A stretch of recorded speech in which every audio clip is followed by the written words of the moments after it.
राधे राधे दोस्तों, आज हम आपके लिए जीवित पुत्री का अर्थात जितिया व्रत की 2 कहानियाँ लेके आए हैं। तो आइए शुरू करते हैं। प्रथम कहानी। नर्मदा नदी के पास एक कंचनवटी नाम का नगर था। वहाँ के राजा का नाम मलाईकेतु था। उसी नर्मदा नदी के पश्चिम और बालूहटा नाम की मरुभूमि थी, जिसमें एक विशाल पेड़ पर चील रहती थी और उसी पेड़ के नीचे एक सियारन भी रहती थी। चील और सियारिन दोनों ही पक्की सहेलियां थी। कुछ महिलाओं को जितिया व्रत करते देखकर चील और सियारिन ने भी यह व्रत करने का संकल्प लिया और दोनों ही भगवान श्री जीमूतवाहन की पूजा और व्रत करने का प्रण ले लिया। जिस दिन दोनों को व्रत रखना था, ठीक उसी दिन शहर के एक बड़े व्यापारी की मृत्यु हो गई और उनका दाह संस्कार वही मरुस्थल पर हुआ। मुर्दा देखकर सियारिन को भूख लगने लगी और वह खुद को रोक नहीं पाई, जिसके कारण उसका व्रत टूट गया। परंतु चील ने खुद पर संयम रखा और पूरी श्रद्धा और नियम से अपना व्रत पूरा किया और अगले दिन व्रत का पारण भी किया। इसके बाद अगले जन्म में दोनों सहेलियों ने पुत्री के रूप में एक ब्राह्मण परिवार में जन्म लिया। उनके पिता का नाम भास्कर था। चील बड़ी बहन और सियारिन छोटी बहन बनी। बड़ी बहन का नाम शिलावती रखा गया और उसकी शादी बुद्धिसेन के साथ हो गई। छोटी बहन का नाम कपूरावती रखा गया और उनकी शादी उस शहर के राजा मलाईकेतु से हुई और छोटी बहन कपूरावती कंचनवटी नगर की रानी बन गई। अब भगवान जीमूतवाहन के आशीर्वाद से बड़ी बहन शिलावती को 7 पुत्र प्राप्त हुए, लेकिन कपूरावती के बच्चे जन्म लेते ही खत्म हो जाते थे। कुछ सालों बाद शिलावती के 7 पुत्र बड़े हो गए और राजा के दरबार में काम करने लगे। उन्हें देखकर कपूरावती के मन में ईर्ष्या और जलन की भावना उत्पन्न होने लग गई। इस ईर्ष्या की भावना से कपूरावती ने राजा से कहकर शिलावती के 7 बेटों के सर कटवा दिए। फिर उस 7 सिरों के साथ में बर्तन में डालकर ढक दिया गया और शिलावती के पास भिजवा दिया गया। यह सब देख भगवान जीमूतवाहन ने मिट्टी की सहायता से 7 भाइयों के सर बनाए और सभी सिरों को धड़ से जोड़कर उन पर अमृत छिड़क दिया, जिसके कारण वे 7 भाई जिंदा हो गए और घर लौट आए। रानी ने जो कटे सर भिजवाए थे वह सब फूल बन गए। कपूरावती समाचार पाने को बहुत व्याकुल थी, लेकिन जब उसे इस बात का पता चला तो वह अपनी बड़ी बहन के घर गई और वहां सबको जिंदा देखकर आश्चर्य में पड़ गई और बेहोश हो गई। जब कपूरावती होश में आई तो उसे अपनी बड़ी बहन से यह सारी बात बताई और अपनी गलती का पछतावा किया। भगवान जीमूतवाहन की कृपा से बड़ी बहन को पूर्व जन्म की सारी बात याद आ गई और वह अपनी छोटी बहन को उसी पेड़ के नीचे लाकर पूर्व जन्म की सारी बातें सुनाई, जिसे सुनकर कपूरावती फिर बेहोश हो गई और मर गई। जब राजा तक इस बात की सूचना मिली तो उन्होंने उसी जगह पर पेड़ के नीचे कपूरावती का दाह संस्कार कर दिया। तो दोस्तों, ये थी जीवित पुत्री का व्रत की प्रथम कथा।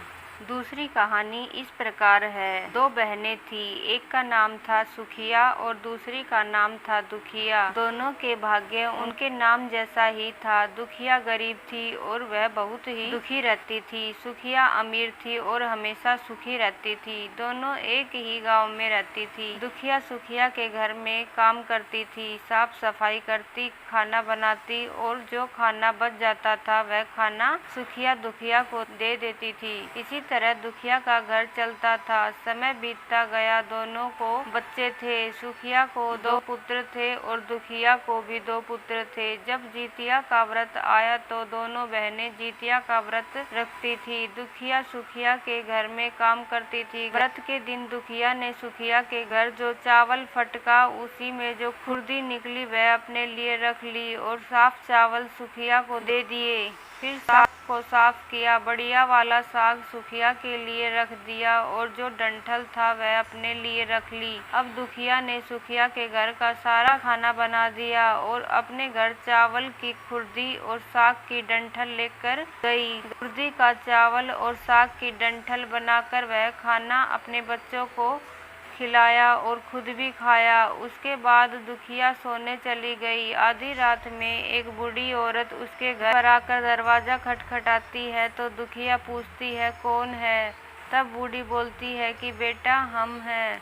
दुखिया ने उठकर फाटक खोला और पूछती है अम्मा आपको क्या चाहिए, इतनी रात में आप यहाँ किस लिए आई हैं। बूढ़ी बोलती है बेटा मुझे बहुत भूख लगी है, कुछ खाने को दे दो। दुखिया उसे घर के अंदर ले जाती है और कहती है कि हम लोग बहुत गरीब हैं, आज मैंने खुर्दी का चावल और साग की डंठल बनाया है, क्या आप खाएंगी। तो बूढ़ी कहती है कि हाँ क्यों नहीं, मुझे बहुत भूख लगी है, वही खाएंगे। दुखिया अंदर जाकर खुर्दी का चावल और साग की डंठल लाती है और बूढ़ी को देती है। बूढ़ी खाना खाने के बाद कहती है कि मुझे अच्छे से कुछ दिखाई नहीं देता, इतनी रात के अंधेरे में मैं अपने घर कैसे जाऊंगी। तो दुखिया कहती है कोई बात नहीं, आप यहीं पर सो जाइए, सुबह अपने घर चले जाना। तो बूढ़ी दुखिया के घर में ही सो जाती है। फिर थोड़ी देर बाद उठकर बूढ़ी बोलती है कि बेटा मुझे दीर्घ शंका लगी है, कहाँ करूँ। तो बुढ़िया कहती है मेरे घर में बाथरूम नहीं है, इसलिए आप उधर कोने में कर लीजिए। बूढ़ी पूछती है कि बेटा बड़ बड़ करे या छर छर करे। दुखिया नींद में थी तो वह कहती है कि माता जी बड़ बड़ कर दो, मैं सुबह साफ कर दूंगी। फिर थोड़ी देर बाद बूढ़ी पूछती है कि बेटा मैं अपने हाथ कहाँ साफ करूँ। दुखिया कहती है कि आप मेरे पल्लू से अपने हाथ को साफ कर लीजिए। जब सुबह होती है तो दुखिया को यह सब सपने के जैसा लगता है कि सोते समय मुझे कोई सपना आया होगा। वह ज़्यादा कुछ नहीं सोचती और नदी में नहाने के लिए चली जाती है। जब वह नदी में नहाती है और अपने बाल धोती है तो उसके बालों से होते हुए जो पानी बहता है वह सोने का पानी होता है। आसपास की सभी महिलाएं यह देखकर चकित हो जाती है और कहती है कि तुम्हारे बालों में से तो सोने का पानी गिर रहा है, क्या बात है। फिर उसे रात की सारी बात याद आती है। वह दौड़कर अपने घर की ओर भागती है और यह सोचकर कि उसका घर दीर्घ शंका से गंदा हुआ होगा, पहले उसे साफ करना होगा। जब वह अपने घर में जाती है तो देखती है कि घर के हर कोने में ढेर सारा सोना बिखरा पड़ा होता है। यह सब देखकर दुखिया बहुत खुश हो जाती है और सोचती है कि जीमुत वाहन की कृपा है, यह सब जो माता का रूप धारण करके मेरे घर आए और मुझे इतना आशीर्वाद दिया। अब दुखिया अमीर हो जाती है और सुखिया के घर जाकर काम करना बंद कर देती है। दुखिया जब अपना व्रत पूरा करती है तो अपने पुत्र से कहती है कि जाओ मौसी के घर से तराजू लेकर आओ, यह नापने के लिए कि यह सोना कितना है। बच्चा बहुत खुशी से सुखिया मौसी के घर जाता है और तराजू मांगता है तो सुखिया पूछती है कि तराजू पर क्या नापना है। तो बच्चा बोलता है कि मेरे घर में ढेर सारा सोना है, उसी को मेरी माँ नापेगी। सुखिया कहती है कि खाने के लिए तुम्हारे पास कुछ भी नहीं है और सोना नापोगे, मुझसे झूठ कहते हो। तो बच्चा कहता है नहीं, मैं झूठ नहीं बोल रहा। सुखिया सोचती है जब तराजू मांगा है तो कुछ न कुछ तो जरूर नापना होगा, इसलिए यह तराजू के पीछे गोंद लगा देती है कि जो भी नपेगा वह थोड़ा सा इसके चिपक के आएगा। दुखिया जब तराजू पर सोना नापती है तो कुछ सोने का टुकड़ा उस गोंद पे चिपक जाता है। जब तराजू लौटाने आता है तो सुखिया उसको उलट पुलट कर देखती है तो उसे तराजू में सोना लगा हुआ मिलता है। सुखिया सोचती है कि इसके घर में जरूर कहीं से सोना आया होगा, इसलिए वह कई दिन से काम पर भी नहीं आ रही। जब सुखिया दुखिया के पास जाकर पूछती है सोना कहाँ से आया तो दुखिया ने कहा कि इतना सोना आया कि कुछ तराजू मंगाई नापने के लिए। तब दुखिया ने उस रात की सारी कहानी अपनी बहन सुखिया को बताई।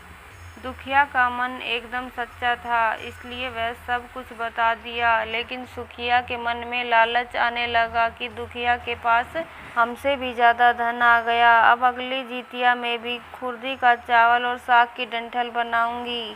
फिर अगले साल जितिया का व्रत दोनों बहन ने रखा। सुखिया के पास हर तरह का सुख था और धन भी था। फिर भी वह जितिया के दिन चावल फटक कर साफ चावल फेंक दी, खुर्दी अपने पास रखी, साग को तोड़कर पत्तियां फेंक दी और डंठल अपने पास रख ली और वही बनाई। खा पी कर पूजा पाठ करके सोने चली गई। फिर आधी रात में उसके घर में भी बूढ़ी आई और दरवाजा खटखटाती है। सुखिया इसका इंतजार कर रही थी और वह तुरंत दरवाजा खोलकर बूढ़ी को अपने घर के अंदर ले आती है। बूढ़ी बोलती है, मुझे बहुत भूख लगी है, कुछ खाने को दे दो। तो सुखिया कहती है, मैंने खुर्दी का चावल और डंठल का साग बनाया है। बूढ़ी बोलती है, कोई बात नहीं, मैं खाऊंगी। तो सुखिया परोस देती है। वह खाना खाने के बाद सोने चली जाती है। बूढ़ी बोलती है, मैं घर नहीं जा सकती, मुझे दिखाई नहीं देता। तो सुखिया कहती है, कोई बात नहीं, आप यहीं सो जाओ। थोड़ी देर बाद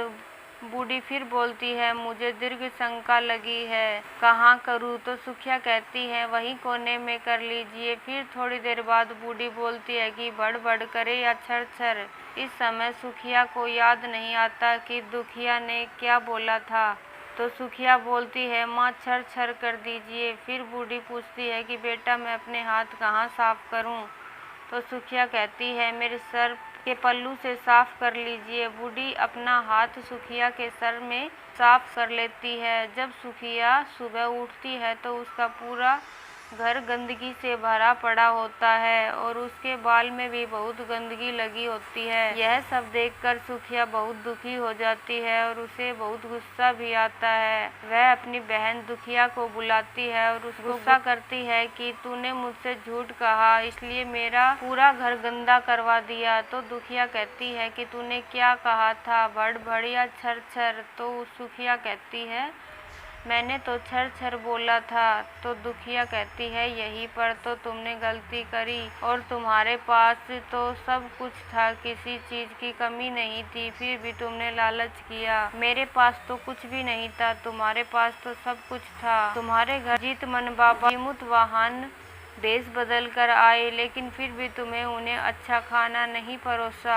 मेरे पास तो कुछ भी नहीं था, इसलिए मैंने उन्हें खुर्दी का चावल और साग का डंठल परोसा था। तुमने अपने घर आए भगवान का अपमान किया, सब कुछ रहते हुए भी तुमने साग और भात खिलाया। तुम्हारे पास सब कुछ होते हुए भी तुम्हें लालच नहीं करना चाहिए, इसलिए तुम्हारे साथ बुरा हुआ। तो दोस्तों, ये थी जीवित पुत्री का व्रत की कहानियाँ। यदि आपको अच्छी लगी हो तो मेरे चैनल को सब्सक्राइब कर लें ताकि आपको आने वाली हर कहानी की नोटिफिकेशन मिल जाए। इस कहानी के बाद गणेश जी की कहानी अवश्य सुनें।